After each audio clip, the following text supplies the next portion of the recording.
I fell in love with a girl and उस समय मेरे लगातार 2 टेस्ट खराब हो गए। कई सारे ऐसे कॉम्पिटिटिव एग्जाम है या ऐसी सिचुएशंस है, अगर उसमें हम जरा सा भी डिस्ट्रैक्ट हो जाते हैं तो सावधानी हटी दुर्घटना घटी। हेलो एवरीवन, कैसे हैं गाइस? होपिंग दैट आप सब बहुत बहुत अच्छे होंगे। शुरुआत करता हूँ सबसे पहले अपनी कहानी से। टाइटल थंबनेल तो आपने देख ही लिया होगा, बहुत बार ये शब्द सुना होगा, लेकिन अपनी लाइफ का पहले एग्जाम्पल मैं उस समय बताऊंगा जब मैं कोटा में आईआईटी की तैयारी कर रहा था और उस समय बीच में मैं डिस्ट्रैक्ट हो गया था। I fell in love with a girl and उस समय मेरे लगातार 2 टेस्ट खराब हो गए और 1-1.5 महीना मेरी तैयारी बिल्कुल डाइसी हो गई। तो जिस लक्ष्य के लिए मैं वहाँ गया था वो लक्ष्य से मैं काफ़ी इधर उधर हो गया, लेकिन फिर फाइनली मैंने हिम्मत जुटाई और मेरे को समझ में आया कि अगर मैं फेल हो गया तो एक तो जिस गोल के लिए मैं आया हूँ, जिस लक्ष्य के लिए आया हूँ, पेरेंट्स के लिए आया हूँ, उनके लिए कुछ करने के लिए आया हूँ, बाद में क्या ही होगा। तो I imagine that scenario which will happen if I continue to do the same thing. अगर मैं ऐसे ही करता रहा तो क्या होगा, ये दिमाग में आ गया। फाइनली मैं उस डिस्ट्रैक्शन से बचा। I did some things and finally I got into IIT. Fortunately luck was fine, लेकिन बहुत बार ऐसा चांस नहीं मिलता। कई सारे ऐसे कॉम्पिटिटिव एग्जाम है या ऐसी सिचुएशंस है, अगर उसमें हम ज़रा सा भी डिस्ट्रैक्ट हो जाते हैं तो सावधानी हटी दुर्घटना घटी। सिमिलरली एक और स्टोरी मैं आपको बताता हूँ जिसके अंदर I was preparing for UPSC और मेरा उसमें जो प्रीलिम्स होता है वो क्लियर हो गया। उसके अलावा जो मेंस था वो भी क्लियर हो गया। अब ये पहले अटेम्प्ट में हो रहा था तो मैं बड़ा ओवर कॉन्फिडेंट हो गया। ओवर कॉन्फिडेंस के साथ साथ जब तक ये चल रहा था ना, तब तक मेरी मदर मेरे साथ रह रही थी and I was not married till yet. तो तब तक कोई डिस्ट्रैक्शन नहीं था, रियली फोकस्ड, बल्कि जॉब भी चल रही थी, काम कर रहा था, सारा दिन क्लासेस ले रहा था, यूपीएससी की तैयारी चल रही थी, इतना कुछ चल रहा था। फिर भी ये सब क्लियर हो गया तो ओवर कॉन्फिडेंस आ गया। मुझे लगा मैंने किया। अब ये ध्यान नहीं दिया कि ये जो शक्ति आ रही है कहीं और से आ रही है, मतलब प्रभु से, भगवान से आ रही है। फिर इंटरव्यू की प्रिपरेशन के दौरान आई गॉट डिस्ट्रैक्टेड। उससे पहले लगभग 2-3 महीने पहले से I got distracted in various things. अब मैं उसमें I even can't share that, right? So उस सब की वजह से I couldn't focus much on the interview उस समय। लेकिन पता नहीं लगता, जब ऐसा होता है ना, डिस्ट्रैक्शन हो भी जाता, लगता है कि यार ओवर कॉन्फिडेंस आ गया था कि अब कर लोगे, अब तो इतना कुछ हो गया तो मतलब लिखा ही है ना। तो एक बात कही जाती है ना, game is not over until it's over, right? तो जब तक पूरा नहीं हो जाता तब तक हम जीत का जश्न पहले नहीं मना सकते भाई। एंड इंटरव्यू में मार्क्स कम आ गए और यूपीएससी का रिजल्ट डाउन हो गया, नहीं हो पाया। और उससे पहले इतनी मेहनत किया, इतना कुछ हुआ, बहुत कुछ हुआ। डिस्ट्रैक्शंस, तो डिस्ट्रैक्शंस, ओवर कॉन्फिडेंस, कब आपका सपना कैसे इवन मेहनत करने के बावजूद भी आप दूर हो सकते हो अपने लक्ष्य से, अपने सपनों से। इसी तरह का एक और एग्जाम्पल जो हमेशा मैं स्टोरी सुनाता था अपने स्टूडेंट की, जो पहले अटेम्प्ट में जब उसका सिलेक्शन नहीं हुआ तो उसकी गर्लफ्रेंड थी एक, उसका हो गया मेडिकल में हुआ उसका, वो आईआईटी की तैयारी कर रहा था। उसका जब नहीं हुआ तो भाई उसने बात करना बंद कर दिया उससे, ठीक है, क्योंकि तुम तो मतलब अब लूज़र हो गए। अब फिर उसने तैयारी करी 1 साल जम के और फिर अगले साल उसका ही गॉट इनटू आईआईटी। लेकिन फॉर्चुनेटली उसके साथ वो सिचुएशन हुई तो उसको ज़िंदगी का बहुत बड़ा लेसन मिला कि सक्सेस के बिना कोई वैल्यू नहीं है। मतलब हमें अपने लक्ष्य जो है वो अचीव करना बहुत ज़रूरी है और हमारे लिए जो रियल मीनिंग रखता है वो बहुत इंपॉर्टेंट है। जैसे कि हमारे पेरेंट्स, खास तौर पे मिडिल क्लास फैमिलीज़ के लिए, जहाँ पे फाइनेंशियल सिचुएशन इतनी अच्छी नहीं होती, फैमिलीज़ में बहुत सारी टेंशन्स होती है, मेडिकल एक्सपेंसेस भी होते हैं। इतने डिफ़िकल्ट सिनेरियो में पेरेंट्स कैसे हमें पालते हैं हमें पता भी नहीं होता। इतनी सारी प्रॉब्लम्स वो झेल रहे होते हैं, बच्चों तक वो बात पहुँचती भी है तो बहुत ही कम पहुँचती है। और हमें एटलीस्ट अपने लिए तो करना ही है, लेकिन उनके लिए भी करना है। और अगर हम अपने लिए कर लेते ना तो उसी में खुश हो जाते कि हाँ यार, इसने अपना कर लिया, अपने पाँव पे खड़ा हो गया, बहुत है ना। तो भाई यूथ जाग जाओ, है ना।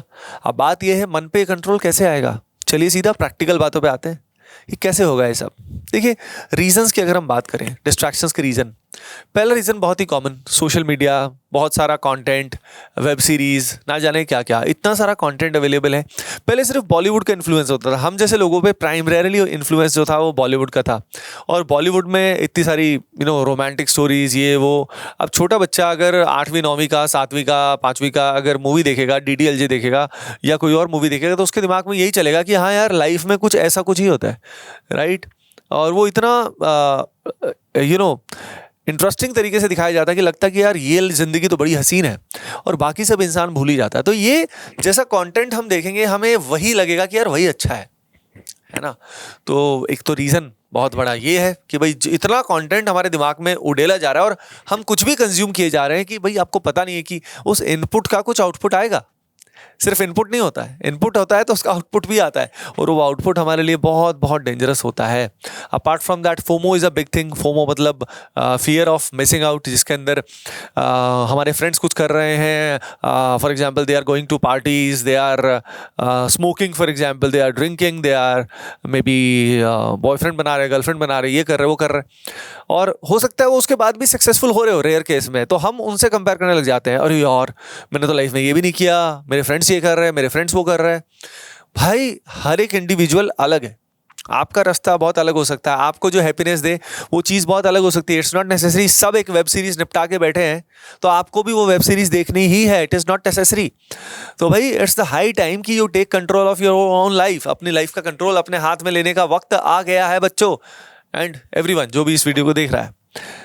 दूसरा, इमोशनल अटैचमेंट हो जाता है इस सब की वजह से ही। लोगों से जब हम बात करते हैं, कनेक्ट करते हैं इन वेरियस थिंग्स, तो कनेक्शन के दौरान भी एज वी आर इंस्पायर्ड कि यार सबके फॉर एग्जांपल गर्लफ्रेंड बॉयफ्रेंड है तो मेरा क्यों नहीं है, तो हम ज़बरदस्ती भी एक ट्रेंड बना लेते हैं कि किसी से इमोशनली कनेक्ट होना ही है, अदरवाइज हमारे दिमाग में फोमो रहता है। तो अब उसके अलावा कंट्रोल भी हमारे पास कम होता है, लैक ऑफ सेल्फ कंट्रोल का भी इशू है। अब बात ये है कि भाई इसके कारण प्रॉब्लम कहाँ आती है, इसकी प्रॉब्लम ये आती है सबसे पहले फैमिली से डिस्टेंस हो जाता है और हम ओवरऑल अनहैप्पी हो जाते हैं। आप समझ जाना, जितने भी हम में से लोग हैं इंक्लूडिंग मी एज वेल, हम जितना ज़्यादा डिस्ट्रैक्ट होते हैं उतना हम हमेशा दिमाग में कुछ ना कुछ चलता रहता है और हैप्पीनेस एक्चुअली कम होती जाती है। और हैप्पीनेस इवन एक्सटर्नल सिचुएशंस पे डिपेंड करती है। कुछ रील्स देख लिया, कुछ किसी से बात की तो उससे इमोशनल सपोर्ट चाहिए होगा, हमेशा एक्सटर्नली कोई इवेंट होगा तब मुझे थोड़ी खुशी मिलेगी, और इवन वो खुशी भी कम होती जाती है, वो खुशी भी समय के साथ कम होती जाती है। तो इसलिए हमारी अनहैप्पीनेस बढ़ती जाती है, depression, physical health, mental health सब कुछ बढ़ जाता है, ओवर थिंकिंग बढ़ जाती है, क्योंकि दिमाग में इनपुट इतना आ जाता है, इतना सारा कंटेंट जाता है कि वो दिमाग को बिल्कुल ऐसे ऐसे ऐसे ऐसे हर समय कुछ ना कुछ चलता रहता है, शांति नहीं मिलती, राइट। और इस सब की वजह से आप जानते ही हो कि हम इमोशनली कमज़ोर हो जाते हैं, मेंटली वीक हो जाते हैं, हम डिसीजन नहीं ले पाते, हमें डर बहुत ज़्यादा लगता है, हमें फेलियर से बहुत डर लगता है। तो इसीलिए अब बात आती है भाई इस सब का सोल्यूशन क्या है, कैसे इसको सॉल्व करेंगे। तो भाई इसका सोल्यूशन सबसे पहले हमें जड़ पे पानी देना पड़ेगा। ऊपर से कहना बहुत आसान है, फ़ोन भी छोड़ दो, ये भी छोड़ दो, गर्लफ्रेंड बॉयफ्रेंड का भी छोड़ दो, सब छोड़ दो। अरे भाई इतना मन में कंट्रोल कहाँ से आएगा ये सब करने के लिए। ये फोमो जो है, जो भी वर्ल्ड में चल रहा है, अगर मुझे कंट्रोल रखना है कि मुझे जो करना है मैं वही करूँगा, मैं गलती नहीं करूँगा, तो उसके लिए जड़ पे अगर पानी देना है तो इसके लिए भैया सबसे पहली चीज़ तो जो हमारे गुरुदेव हैं प्रेमानंद महाराज, इनको आप फॉलो करें सबसे पहले तो, है ना। इनको फॉलो करें, जब भी वक्त लगे इनका रील्स, शॉर्ट्स या पूरा वीडियो जो भी है वो ज़रूर देखें, तो इससे आपका गेम चेंज पहले ही हो जाएगा। बाकी हमारे जो गुरु भगवान है जो रिकमेंड करते हैं, सबसे इम्पॉर्टेंट है नाम जप एंड ब्रह्मचर्य। यूथ के लिए सबसे इम्पॉर्टेंट ये है, जब जब मौका मिले नाम जप करिए या आप सिर्फ कीर्तन सुनिए, बहुत बहुत इम्पैक्ट होता है। चाहे आप बिलीवर हो चाहे नहीं हो, चाहे किसी भी रिलीजन से बिलोंग करते हो, ठीक है, वाणी सुनिए, शब्द सुनिए, जो भी सुनना है सुनिए, सूफी सॉन्ग सुनिए, कीर्तन सुनिए, हरे कृष्णा महामंत्र को चैंट करिए, इट रियली इम्पैक्ट्स, ठीक है। जैसे हरे कृष्णा महामंत्र की तो इतनी महिमा है, आप अगर उसको चैंट करते हो, और लगभग गारंटी दे रहा हूँ मैं, आप करके देखो, कितना भी मन आपका अशांत है, आप 5 मिनट भी चैंट कर लोगे ना, Hare Krishna Krishna Krishna Hare Hare, Hare Ram Ram Ram Hare Hare. It really creates a very big impact. या अगर नाम संकीर्तन करते हो वो भी आपके लिए बहुत बहुत पावरफुल होता है, राइट। तो नाम संकीर्तन कैसा होता है, जैसे कि राधा राधा राधा राधा राधा राधा, इस तरीके से मतलब सॉर्ट ऑफ आप अपना जो फीलिंग्स है वो एक्सप्रेस कर सकते हो to the god, but it really helps you, right. तो और ब्रह्मचर्य तभी आप पालन कर पाओगे, नहीं तो कंट्रोल ही नहीं होगा। ब्रह्मचर्य का मतलब ओनली इसका सिर्फ सेक्सुअल कॉनोटेशन नहीं है, ठीक है। ओवरऑल ही ब्रह्मचर्य एक लाइफस्टाइल है जो आपकी लाइफ का, आपका ह्यूमन का मैक्सिमम पोटेंशियल अचीव करने के लिए होता है। It's not just the self control, right, it's about evolving into a much better human being. हम सब एक सही बताऊँ ना, सिंह के बच्चे हैं, जैसे प्रभु बोलते हैं, संत भगवान बोलते हैं।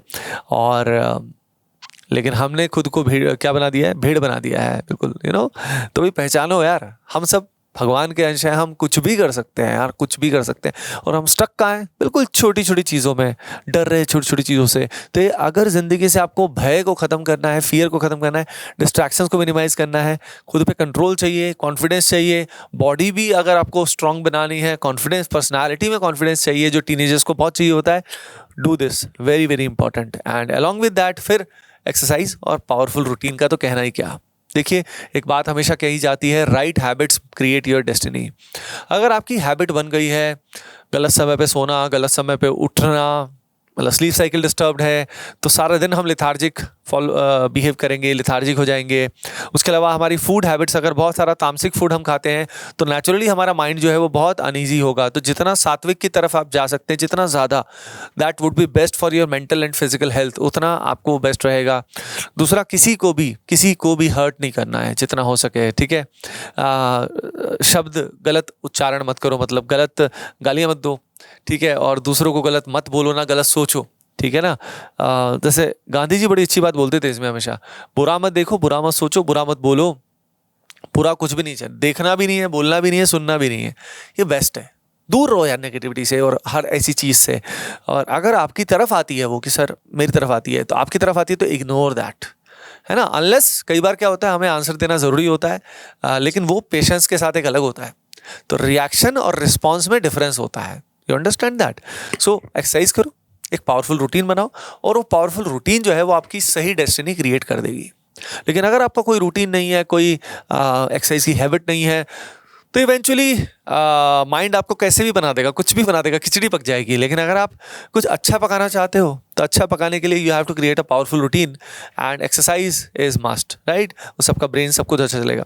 उसके अलावा आप आइडेंटिफाई करें कि आपके लिए सबसे इंपॉर्टेंट सही में क्या है, राइट। नॉट नेसेसरीली के जस्ट पेरेंट्स जो बोल रहे हैं वो, अपना खुद का भी एक फील आप ले सकते हो। When you are relaxed, calm, you know that what you really want to do. तो identify what's actually important for you, है ना। एंड नॉट जस्ट जो भी आपने दुनिया से सुना हुआ है या पेरेंट्स से सुना हुआ है, नहीं, आप खुद से आराम से एक सेक्लूजन में, सॉलिट्यूड में इस चीज़ को पहचाने कि आप असल में व्हाट्स इंपॉर्टेंट फॉर यू, ये पहचानिए, प्रायोरिटीज़ क्या है, और उसी पे फोकस करना है यार। उसके अलावा बीच में जब भी प्रॉब्लम्स आएँ, जैसे प्रॉब्लम्स हमारे साथ होती हैं एग्जाम की तैयारी करते हुए, मॉक टेस्ट में कम स्कोर आना, बैकलॉग हो जाना, समझ में ना आना, बहुत सारे रीजंस हो सकते हैं। लेकिन जिस भी तरह की प्रॉब्लम्स हैं, आप उसको लिस्ट करें, और जो सॉल्व नहीं कर सकते वो भगवान पे छोड़ दीजिए, प्रभु पे छोड़ दीजिए, और जो सॉल्व कर सकते हो उसको सॉल्व कर दीजिए और आगे बढ़िए। सोचते मत रहिए कि ये प्रॉब्लम है, प्रॉब्लम है, प्रॉब्लम है, बढ़ती जाएगी यार। अगर आप सोचते जा रहे हो प्रॉब्लम है, प्रॉब्लम, तो problem will magnify only. So don't think about the problem, ठीक है, think about the solution and do it, है ना। It's very important. एंड उसके अलावा स्मार्टफोन जो है भैया, इसका यूज़ आज के समय में मजबूरी है, बहुत जगह करना पड़ता है, तो इसलिए उसका लिमिटेड यूज़ करो। And limited, literally limited use करो। रैंडम स्क्रोलिंग करना छोड़ दो कि थोड़ी देर कर लेता हूँ, 5 मिनट कब 50 मिनट हो जाएंगे आपको पता नहीं लगेगा।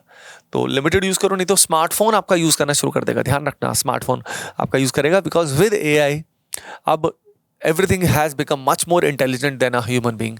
आपके पास एक ऐसी चीज़ है जो AI के पास सॉर्ट ऑफ कभी नहीं हो सकती, वो है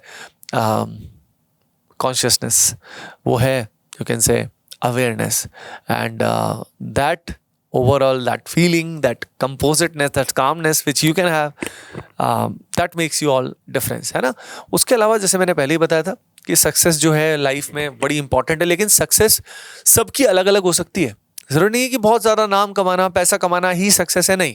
सब कुछ बैलेंस में होना चाहिए. आपकी हेल्थ अगर अच्छी नहीं है, चाहे कितना भी सक्सेस मिल जाए, क्या फ़ायदा, सक्सेस ही नहीं है.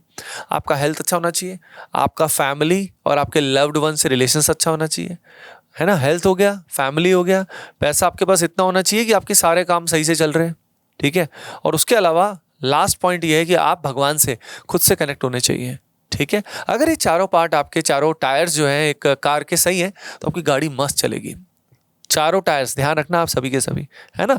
अब मुझे कमेंट सेक्शन में सभी बताएंगे कि आप कौन सी मेजर डिस्ट्रैक्शन फेस कर रहे हैं और उसको अब आप ठीक करने वाले हो.